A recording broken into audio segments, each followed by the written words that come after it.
What is going on, awesome peeps, and welcome to Electrified Reviews. If this is your first time stopping by, we are glad to have you. And for those of you who have been around for a while, thank you so much. On today's episode of Electrified Reviews, we've got a true stunner of an e-bike in the Vanpowers City Premium in neon purple. Seriously, this e-bike looks beautiful and the paint practically shimmers in the sunlight. It's ridiculous. The City is definitely a vibe with its single-speed belt drive, super-duper sweet Magura brakes, thin tires, and sleek design. At first glance, it's hard to tell the City is even electric. This groovy street machine has a starting price of $2,399 USD, but at the time of this review, it's being offered at its Indiegogo price of $1,399 USD. That's a pretty significant difference in price, and it's one of, if not maybe the biggest advantages to being an early adopter. The City has a ton of different colors, and it's worth briefly showing you all of them before we dive into the specs. So with that, here's your options. First up, we've got Shining Black, which is a classic. There's Neon Green, which looks very, very limey. We've got Cream, kind of an off-white. Neon Yellow, aka Bumblebee. We've got Chalk Blue and Ruby, which sounds kind of like a singer to me for some reason. Neon Purple, and this is definitely my favorite color. It looks like motor oil on asphalt or like metal when it's being blued. It's psychedelic. Wood is interesting, although it's probably worth mentioning it's not real wood. Infinite Silver, this is my second favorite. I'm a sucker for brown tires and or brown sidewalls. And then there is Carbon Black and Camo, which I think might be a clever juxtaposition on Vanpower's part. So yeah, a lot of colors.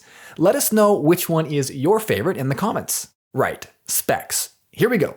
The City has a power-sipping 350 nominal watt hub motor in the rear wheel that is small enough to go virtually unnoticed by all except those with the keenest of eyes, but it's powerful enough to take the ill out of hills. This motor will drive the City up to a top speed of 25 miles per hour, but after about 20 miles per hour or so, it starts to feel like you're beating eggs, and there's no throttle on this e-bike, so if you want to keep that motor cranking out watts, you gotta keep pedaling. And honestly, that's great, because it feeds into the overall fixie, urban, streamlined vibe that the City has going for it. Now, the City is a single speed, which means there's no derailleur and there's no switching gears. That can make getting started somewhat difficult at times, especially when you're stopped at the bottom of a steep hill. On the other hand, it shaves weight, adds savings, and simplifies the ride, making it more durable and long-lasting. Better yet, instead of a chain, the City is graced with a Gates carbon belt drive. If you haven't tried one of these yet, you are in for a treat.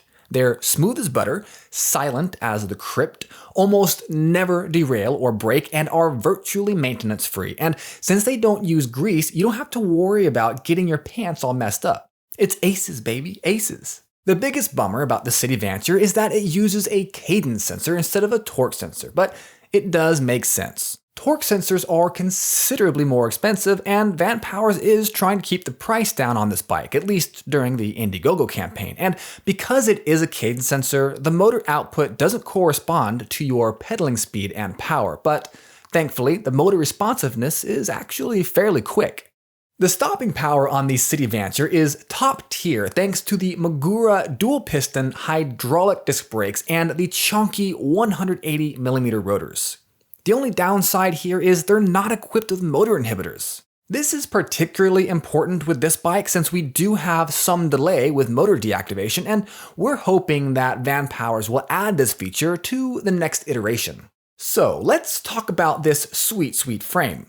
First of all, get ready to work. The City Vanture comes pretty much completely disassembled and takes a while to put together. The good news? It's super light and very easy to deal with. Once it's all put together, the City Vanture weighs in at just 35 pounds. That's less than half as much as most of the e-bikes that come our way. It also has a max carry capacity of 265 pounds. This frame is a hardtail with solid forks, and together with the 700C by 28C Maxxis tires, it's a stiff ride, like pretty much all road bikes. The 36-volt, 7-amp-hour battery is completely hidden inside the down tube, which is just amazing. And this is the main reason that this electric bike flies under the radar. I'm telling you, man, this thing is clean. With these incognito cells, the City Vanture has a max estimated range of 50 miles, and that can actually be extended up to 80 miles with an additional water bottle style battery, which costs an extra $250. The display is a pretty sweet feature on the Vanpowers City Vanture. It's integrated into the stem and feeds into the minimalist design.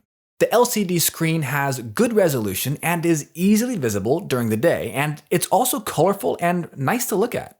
Overall, the Vanpowers City Vanture is a fantastic value buy at the Indiegogo price, as long as you don't mind putting in a little elbow grease to put it together.